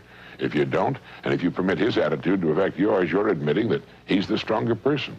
If you respond the same way he conducts himself, you're admitting you're no better than he is. But most people are nice people. They're people like you and me who want to be liked, who want to get along, and who want to be friends. They have problems and sorrows of their own, of which we're not aware. And they have bad days and disappointments. Make sure that the time they're with you is a high spot in their day, and they'll want to come back, not just because of your company, but because of you. If you will do these things for a year, you'll be surprised and delighted, and you'll find that you wouldn't live any other way for the world. If you're already living this way, you know what I mean. Thank you.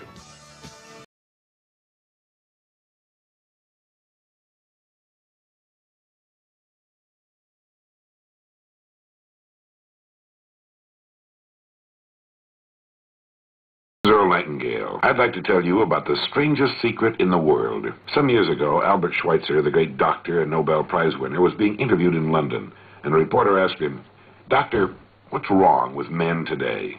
The great doctor was silent for a moment, and then he said, "Men don't think. It's about this that I want to talk with you. We live today in a golden age. This is an era that man has looked forward to, dreamed of, and worked toward for thousands of years. But since it's here, we pretty well take it for granted. Ours is a land of abundant opportunity for everyone. But you know what happens? Let's take 100 men who all start even at the age of 25. If you asked any one of them if he wanted to be a success, he'd tell you that he did.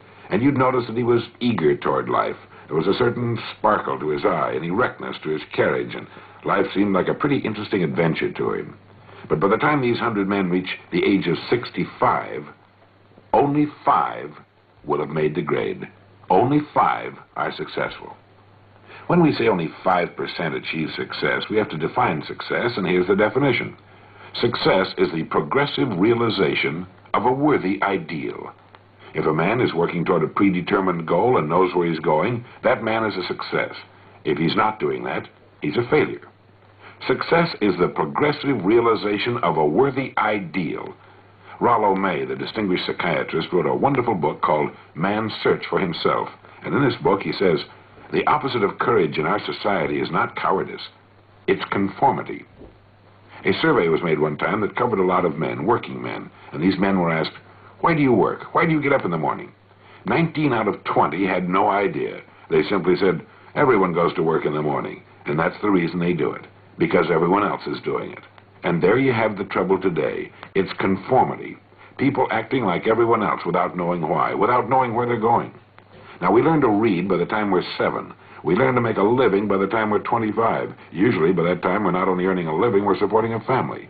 And yet, by the time they're 65, the great majority hasn't learned how to become financially independent in the richest land that has ever been known. Why? They conform. They're acting like the wrong percentage group, the 95% who don't succeed. Why do these people conform? Well, let's get back to our definition of success. Who succeeds? The only man who succeeds is the man who is progressively realizing a worthy ideal. He's the man who says, I'm going to become this, and then begins to work toward that goal. He succeeds because he knows where he's going. Think of a ship leaving a harbor, and think of it with a complete voyage all mapped out and planned.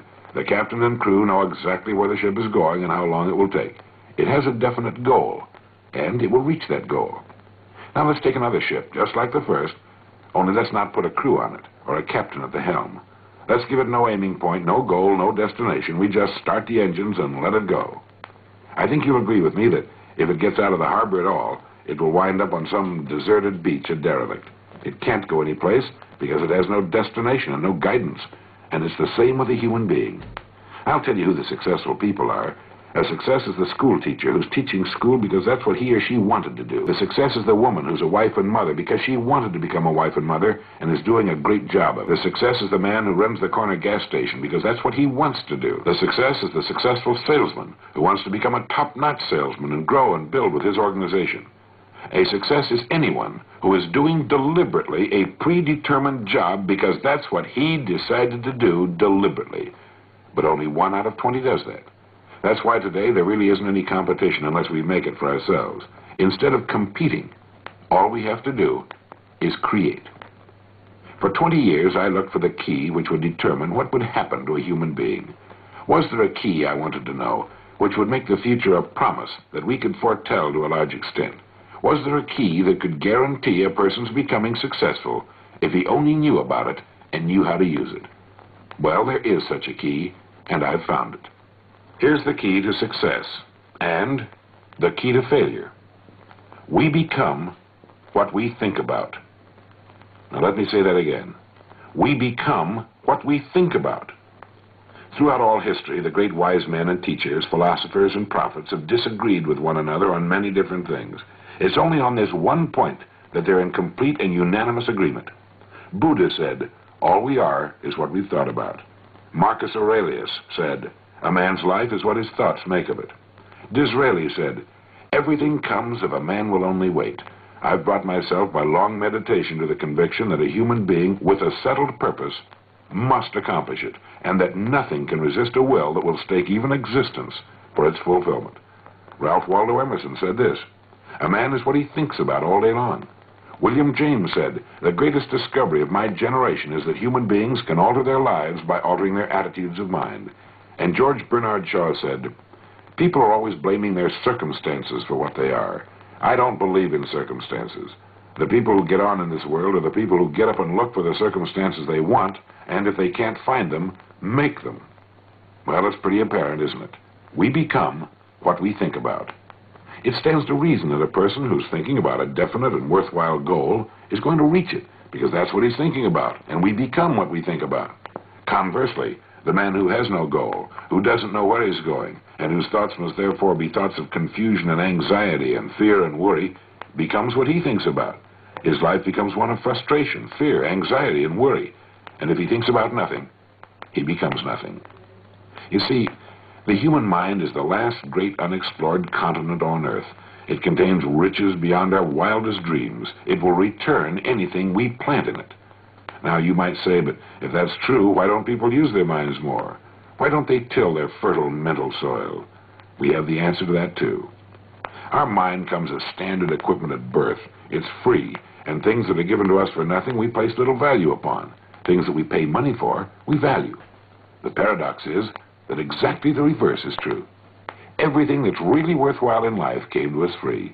Our minds, our souls, our bodies, our hopes, our dreams, our ambitions, our intelligence, our love of our families and children and friends. All these priceless possessions are free. But the things that cost us money are actually very cheap and can be replaced at any time. A good man can be completely wiped out and make another fortune. He can do that several times. Even if our homes burn down, we can rebuild them. But the things we got for nothing, the really valuable possessions, we can never replace. The human mind isn't used merely because we take it for granted. It can do any kind of a job we assign to it, but generally speaking, we use it for little jobs instead of big, important ones. Universities tell us that most of us are operating on about 10% of our abilities. Decide now. What is it you want? Plant your goal in your mind. Give yourself direction and a destination. It's the most important decision you'll ever make in your life. You see, the very law that gives us success is a two-edged sword. We must control our thinking. The same rule that can lead a man to a life of success, wealth, happiness, and all the things he's dreamed of for himself and his family, that very same law can lead him into the gutter. It's all in how he uses it, for good or bad. This is the strangest secret in the world. Remember these words from the Sermon on the Mount, and remember them well. Keep them constantly before you. Ask, and it shall be given you. Seek, and ye shall find. Knock, and it shall be opened unto you. For every one that asketh receiveth, and he that seeketh findeth, and to him that knocketh it shall be opened. It's as marvelous and as simple as that. In fact, it's so simple that in our seemingly complicated world, it's difficult for an adult to understand that all he needs is a purpose and faith. Above all, don't worry. Worry brings fear, and fear is crippling. The only thing that can cause you to worry is trying to do it all yourself. Know that all you have to do is hold your goal before you. Everything else will take care of itself. Remember also to keep calm and cheerful. Don't let petty things annoy you and get you off course. Prosperity is founded upon a law of mutual exchange. Any person who contributes to prosperity must prosper in turn himself. Sometimes the return will not come from those you serve, but it must come to you from someplace, for that's the law. For every action, there is an equal and opposite reaction. There are no exceptions to a law. You can drive down any street in America, and from your car estimate the service that's being rendered by the people living on that street. Had you ever thought of this yardstick before? It's interesting. Once this law is fully understood, any thinking person can tell his own fortune. If he wants more, he must be of more service to those from whom he receives his return. If he wants less, he has only to reduce this service. This is the price you must pay for what you want. If you believe you can enrich yourself by deluding others, you can end only by deluding yourself. It may take some time, but just as surely as you breathe, you'll get back what you put out. The prisons, and we're going someplace, so we should make our time here an exciting adventure. The architect of the universe didn't build a stairway leading nowhere. And the greatest teacher of all, the carpenter from the plains of Galilee, gave us the secret time and time again. As ye believe, so shall it be done unto you.